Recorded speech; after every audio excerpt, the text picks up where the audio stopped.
Bien, bonjour à tous. Nous étudions aujourd'hui la dernière Mishnah du chapitre 5 de Masechet Shabbat, du traité Shabbat. La Mishnah continue sur l'analyse des objets qu'un animal peut sortir avec pendant Shabbat.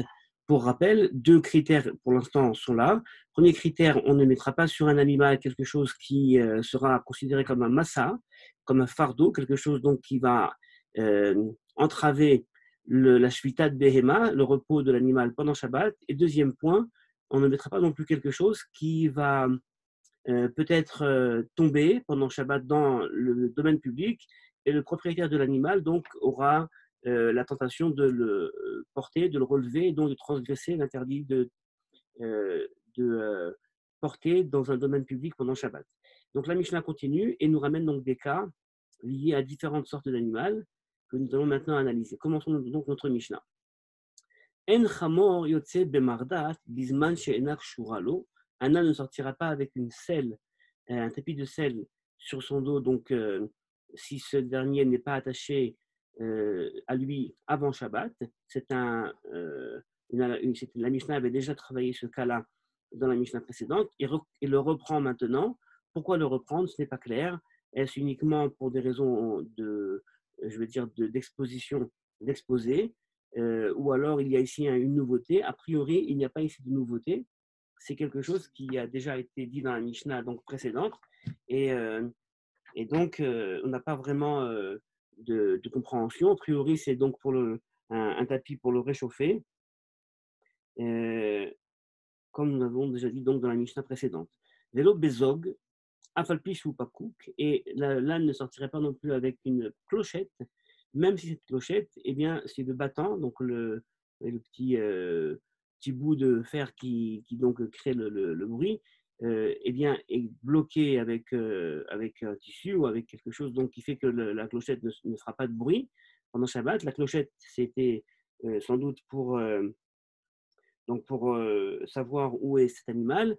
Le commentaire qui est généralement accepté, c'est que lorsqu'un animal sortira avec une clochette, même donc qui ne fait pas de bruit, eh bien la personne eh bien, pourra être vue par d'autres comme si elle partait au marché pour vendre son animal. On avait déjà posé des questions sur cet argument qui paraissait un petit peu lointain, mais qui, pour la Mishnah, donc, est interdit.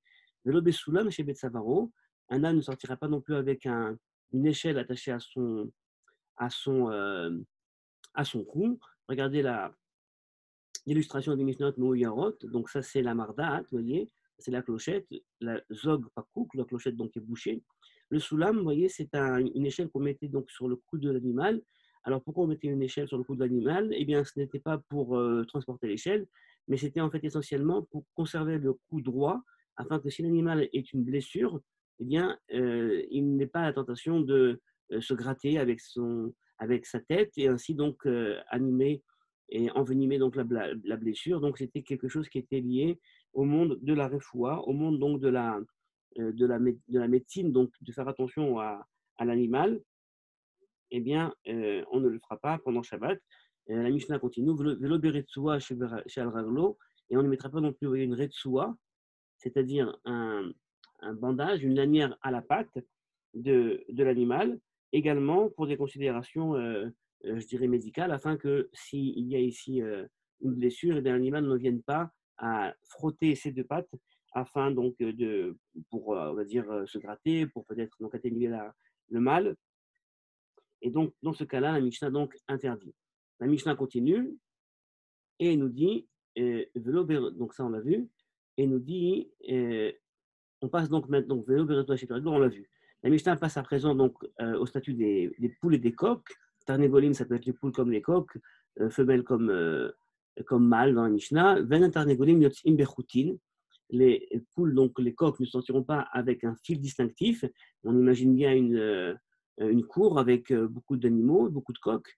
Et donc, afin de les reconnaître, eh bien, on mettait un route. On ne mettra pas également sur route avant Shabbat, et l'animal ne pourra pas sortir dans le domaine public avec cela. Encore une fois, la crainte de peur qu'il tombe et que le propriétaire en vienne à la ramasser. Ni non plus avec des lanières aux pattes donc des poules, vous voyez, l'oberetsuot, afin donc que l'animal, eh bien, afin qu'il ne sautille pas partout et on vienne à casser des choses, donc des objets. Donc, on ne fera pas ça pendant Shabbat. Ensuite, la Mishnah continue et arrive enfin à un autre sujet, enfin à une autre espèce d'animal. Et là, on parle donc des béliers. Ben azecharim, les béliers, donc mâles, yotzim be'agala, shtachat ha'aliyah shelahem.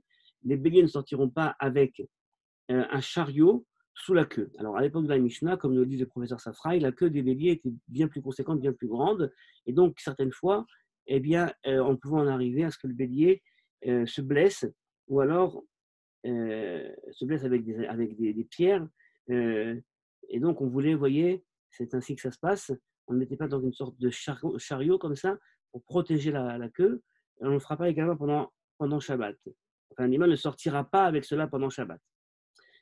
Continue la Mishnah. Ve'en harichelim yotzot chanunot. Les brebis ne sortiront pas chanunot.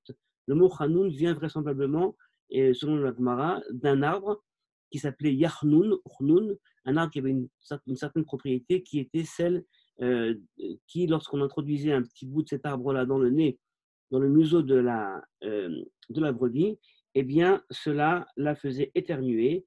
Et lorsqu'elle éternuait, eh bien, elle faisait sortir de sa tête, voilà, de son cerveau, nous disent les sages, eh bien, un certain ver, des petits vers donc, qui étaient nocifs pour elle.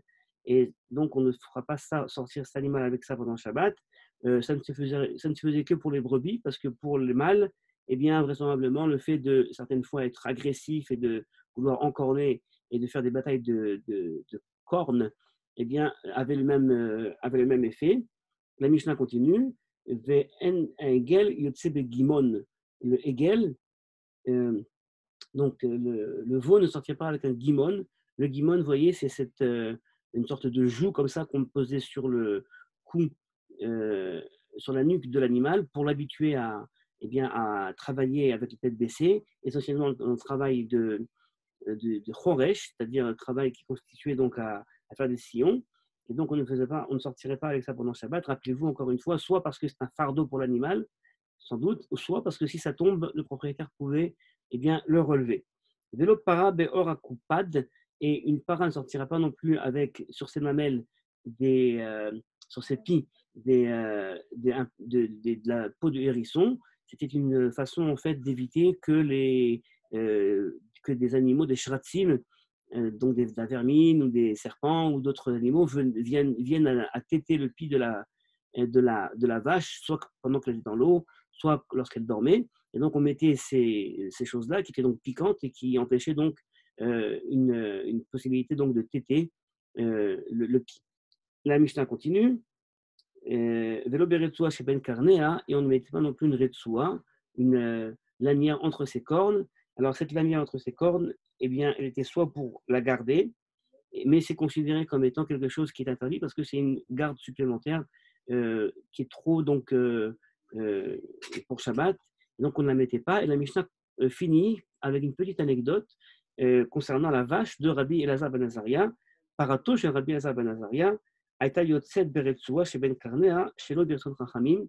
La vache donc de Rabbi Elazar ben Azaria sortait avec une lanière entre les cornes, et ceci contre le gré des sages. Alors Rabbi Elazar ben Azaria, on le sait, on rappelle son nom dans la fameuse Agada de Pessah, où il était jeune et il a eu accès à un poste très important. On ne parle pas là de ses années de jeunesse, mais plutôt de ses années de vieillesse. Était considéré Rabbi Elazar ben Azaria comme quelqu'un de riche et qui avait énormément de troupeaux. Donc lorsqu'on nous dit la vache de Rabbi Elazar, eh bien c'est plutôt les vaches. Son troupeau, eh bien sortait pendant Shabbat avec cette lanière entre les cornes, et les Chachamim, les sages de l'époque, n'étaient pas d'accord. Pourquoi le spécifier? Parce que vraisemblablement, il y avait ici quelque chose d'assez agressif entre les sages et Rabbi Elazar ben Azaria, alors que généralement, à cette époque-là, eh bien, chacun faisait plus ou moins comme il le comprenait la halakha. Eh bien, là, il semblerait qu'il y ait eu quelque chose je dirais, d'agressif, que Rabbi Elazar ben Azaria n'a pas accepté l'approche des sages sur ce point-là et faisait cette action-là avec ses vaches contre la vie des sages, et que ceux-ci lui ont eh bien, porté pas trop d'affection pour cette action-là.